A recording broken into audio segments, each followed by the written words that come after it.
जो सवाल मैंने शुरुआत की थी, हमारे साथ अजय कुमार जी भी जुड़ गए हैं कांग्रेस पार्टी की तरफ से।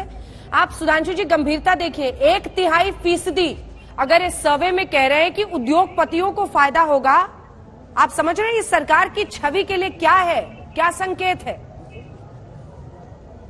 अच्छा ये बताइए, मैंने तो आपसे कहा, आप क्या मानती हैं कि जो प्राइवेट टीवी चैनल खुले इसको किसको फायदा हुआ? अरे सर, तो कुल मिलाकर अधिक फायदा किसको हुआ? वो बात ठीक है, वो बात ठीक है, लेकिन आप कृषि कानून लाए हैं ना, आप उद्योगपति कानून नहीं लाए हैं ना, उद्योग कानून नहीं लाए हैं ना, किसानों का भी तो फायदा होना चाहिए। मैं आपको फैक्ट बता रहा हूं, एक बड़ा चंक तो इनके हिस्से में जाना चाहिए, जिन्होंने दशकों से उदासीनता झेली है, जो आज भी एमएसपी के लिए लड़ रहे हैं। जी मैं जवाब दे रहा हूँ, बोलिए। जिसने प्रश्न पूछा था 2012-13 के एनएसएसओ डाटा के अनुसार, क्योंकि उसके बाद का डाटा अभी नहीं है, लास्ट डाटा 2012-13 का है, उसके अनुसार देश में कुल जितने भी किसान धान पैदा करते हैं उसका केवल 46% बेचते हैं, बाकी अपना पर्सनल कंजम्पशन में चला जाता है। और उस 46% का 13%, यानी कुल का 5.88% मंडी में बेचते हैं। अब भाई अगर उस आधार पे आप राकेश जी कह रहे हैं तो 6% किसानों की लड़ाई हुई, यह हमारी सरकार का डाटा नहीं है, यह यूपीए सरकार के समय का डाटा है।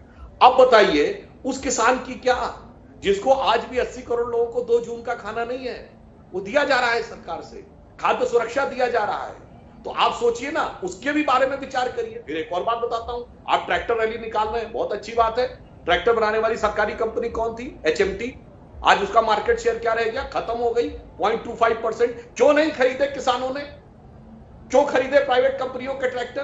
क्यों खरीदे बताइए? अच्छी सर्विस नहीं मिली, कम दाम नहीं मिले तो क्यों खरीदे? इसीलिए मैं कहना चाहता हूं कि आप हकीकत में देखिए। अच्छा बताइए, जितने किसान आए आंदोलन में, वो सरकारी बस से आए कि प्राइवेट बस से आए? प्राइवेट बस से आए ना। हम और आप आज बैठकर यहां अपने मन से निर्भीकता के साथ, बगैर किसी सरकारी भय के, प्राइवेट चैनल के ऊपर बात कर रहे हैं। आप मिल्क का उदाहरण देखिए, दूध का, वहां पर प्राइवेट छोटे छोटे खरीदने वाले लोग भी हैं, अमूल जैसी बड़ी कंपनी भी है, इसके बावजूद सबको लाभ भी हो रहा है। और आपको पता है दूध में ग्रोथ रेट 6.47% है और धान और गेहूं में 3% भी नहीं है। ऐसा क्यों हुआ सोचिए? जो दूध बेचने वाला है वो अधिक लाभ में है, चाहे वो छोटा सा दूध बेचता हो, क्योंकि उसमें छोटे व्यापारी भी है, बड़ी कंपनी भी है और पर्सनल कंजम्पशन भी है।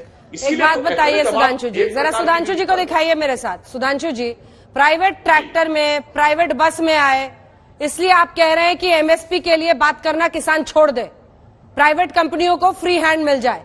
अभी तक प्रधानमंत्री जय जवान, और ये नारा तो पहले का दिया हुआ है, जय जवान जय किसान हम लोग कर रहे हैं, अब जय धनवान बोले देश में, ये कैसी बात हो गई सर?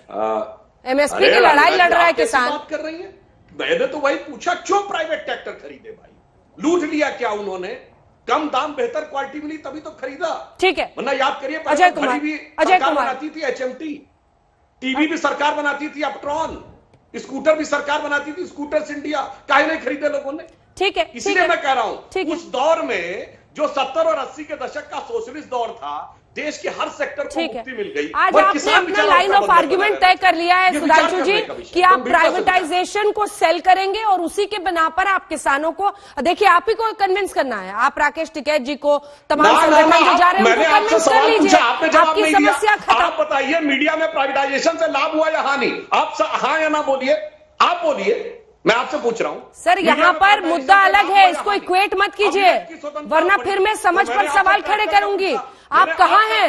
आप कहाँ हैं? किसान एमएसपी मांग रहा है, आप इसको मीडिया और प्राइवेटाइजेशन से इक्वेट कर रहे हैं। कहाँ है सुधांशु जी, आप कहाँ है? अंजना जी, मैंने आपसे 6 चीजें पूछी। मैंने दूध नहीं, आपने हर चीज में कहा नहीं, दूध में जो फायदा हुआ है वो सबको दिखा, वो सबको दिखा, लेकिन उस तरह का मॉडल कहाँ दिख रहा है किसान को? किसान को कन्विंस कर दीजिए ना कि आप अमूल जैसा मॉडल ले आएंगे। आपको उनको समझाना है, उनको तो समझा नहीं पा रहे हैं आप। आपको लगता है कि मीडिया में प्राइवेटाइजेशन को चमचमाता हुआ दिखाकर आप किसानों को संबोधित कर लेंगे? अरे सर, ओले पड़े थे पिछले दिनों राजधानी में, फिर भी बैठे रहे वो। समझा लीजिए ना टिकैत साहब। कह देता हूं, सुनिए अंजना जी, बोलिए, एक बात और सुन लीजिए। बोलिए। देश में 65% एमएसपी पंजाब हरियाणा को मिलती है, जहां 4% आबादी है। यह न्याय है कि 4% को 65% मिलेगा और बचे 96% की कोई सुनवाई नहीं होगी? ये ईमानदारी से दिल पे हाथ रख के कहें कि मेरे उन दूसरे भाइयों को भी तो सोचो, जहां सबसे ज्यादा लोग आत्महत्या करते हैं, विदर्भ, तेलंगाना, आंध्र, कर्नाटक, छत्तीसगढ़, मध्य प्रदेश, ठीक है, जिनके पास 2 जून का खाना नहीं है।